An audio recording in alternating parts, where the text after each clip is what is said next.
नाजरीन, 1 जनवरी 1906 को जर्मनी के सियासतदान हेरवन ट्रिस्की ने अपने एक बयान में कहा कि जर्मनी की पॉलिसी हमेशा से ये रही है कि वो किसी भी ऐसे इत्तेहाद को तोड़ने की हर मुमकिन कोशिश करे जो कि इसके मफादात को नुकसान पहुंचा सकता हो, और आगे भी जर्मनी किसी भी ऐसे इत्तेहाद को तोड़ने की भरपूर कोशिश करेगा। ट्रिस्की इस बयान के सिर्फ 2 हफ्ते बाद ही जर्मनी के वजीर खर्जा बने और उन्होंने फ्रांस और बरतानिया के इत्तेहाद के खिलाफ काम शुरू कर दिया। इस दौर में यूरोप की सिक्योरिटी की सूरत हाल इंतहाई नाजुक थी। रूस की ताकत जापान से जंग हारने की वजह से मांद पड़ चुकी थी और जर्मनी तेजी से तरक्की कर रहा था। इस तरक्की के खौफ से रवायती हरीफों बरतानिया और फ्रांस ने इत्तेहाद कायम कर लिया। रूस ने भी इस इत्तेहाद में शमूलियत इख्तियार की और यूरोप में होने वाली यह धड़ेबंदी 1914 में पहली आलमी जंग की सूरत इख्तियार कर गई। माहिरीन का मानना है कि आज के यूरोप में 20वीं सदी के यूरोप की तर्ज पर कई ऐसी डेवलपमेंट्स हुई हैं जिनसे ये मालूम होता है कि यूरोप तीसरी आलमी जंग की तरफ बढ़ रहा है। मगर ये डेवलपमेंट्स क्या हैं और इनसे यूरोप तीसरी आलमी जंग की तरफ कैसे जा सकता है और इसके दुनिया पर क्या असरात मुरतब होंगे, आज की वीडियो में हम यही जानेंगे। मगर वीडियो को पूरा देखने से पहले वीडियो को लाइक कीजिए, चैनल को सब्सक्राइब कीजिए और बेल आइकन को जरूर प्रेस कीजिए। नाजरीन, आज के यूरोप और 20वीं सदी के यूरोप की सूरत हाल में कई सिमिलरिटीज़ हैं।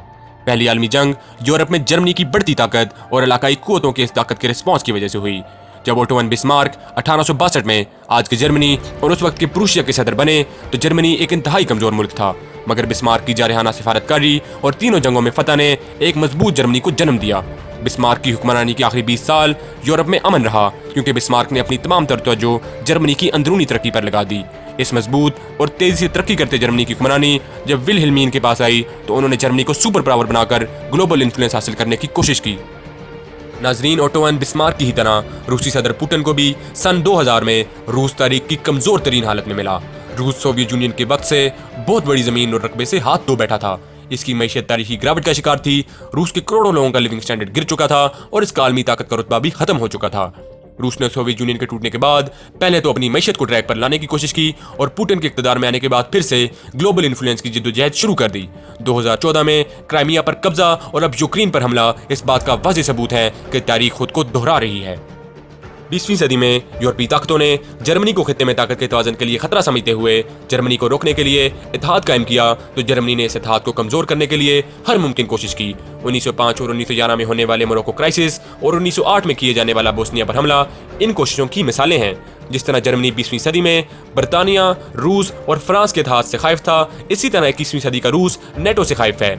जिस तरह तब के इत्तेहाद जर्मनी को खित्ते के अमन के लिए खतरा मानते थे, बिल्कुल उसी तरह नेटो इत्तेहादी रूस को यूरोप के अमन के लिए एक बड़ा थ्रेट मानते हैं। नाज़रीन, 20वीं सदी के जर्मनी और 21वीं सदी के रूस के इक़दामात मशहूर स्कॉलर जॉन मीरशमायर की थ्योरी ऑफेंसिव रियलिज्म के तहत वाज़ेह किए जा सकते हैं। इस थ्योरी के मुताबिक तेजी से तरक्की करते ममालिक ताकत के तवाज़ुन को अपने फेवर में लाने के लिए हर मुमकिन कोशिश करते हैं अगर इन्हें साजगार हालात मिलें।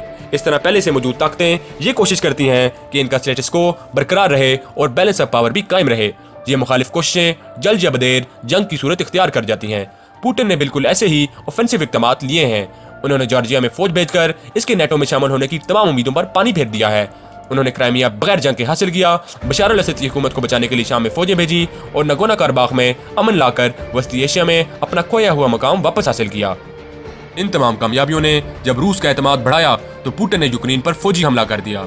रूस के लीडरान अब ये बात मानते हैं कि रूस इतना ताकतवर हो चुका है कि यूरोप में ताकत के तवाज़ुन को बदल सकता है। मगर विल्हेल्मीन और पुतिन के दौर में बड़ा फर्क यह है कि 20वीं सदी के आगाज में बाज़ बैनुल-अक़वामी कानून नहीं हुआ करते थे, मगर आज हैं। मगर कानून के आने की वजह से इंसान की बुनियादी ख्वाहिशात नहीं बदलती। रूस बैनुल-अक़वामी कानून की खिलाफ वर्जी करके किसी कमजोर रियासत पर हमला करने वाला पहला मुल्क नहीं है और आगे भी तारीख के इस कड़वे सच के साथ ही बैनुल-अक़वामी ताल्लुकात चलेंगे कि मजबूत जो चाहता है वो करता है और कमजोर वो तमाम मुसीबतें झेलते हैं जो मजबूत चाहते हैं, यानी strong do what they will and weak suffer what they must.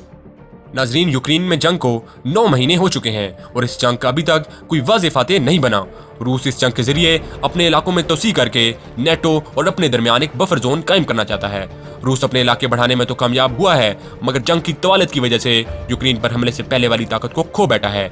NATO इस दौरान मजीद मजबूत हो चुकी है और मजीद ममालिक को इस इत्तेहाद में शामिल करने में कामयाब हुई है। पाबंदियां वक्त के साथ साथ रूस की मैशत को भी कमजोर तरीन कर देंगी, मगर यूरोपीय ताकतें अभी तक रूस को कमजोर करने में नाकाम रही हैं और मुस्तकबिल में भी ऐसा होना मुश्किल ही दिखाई देता है।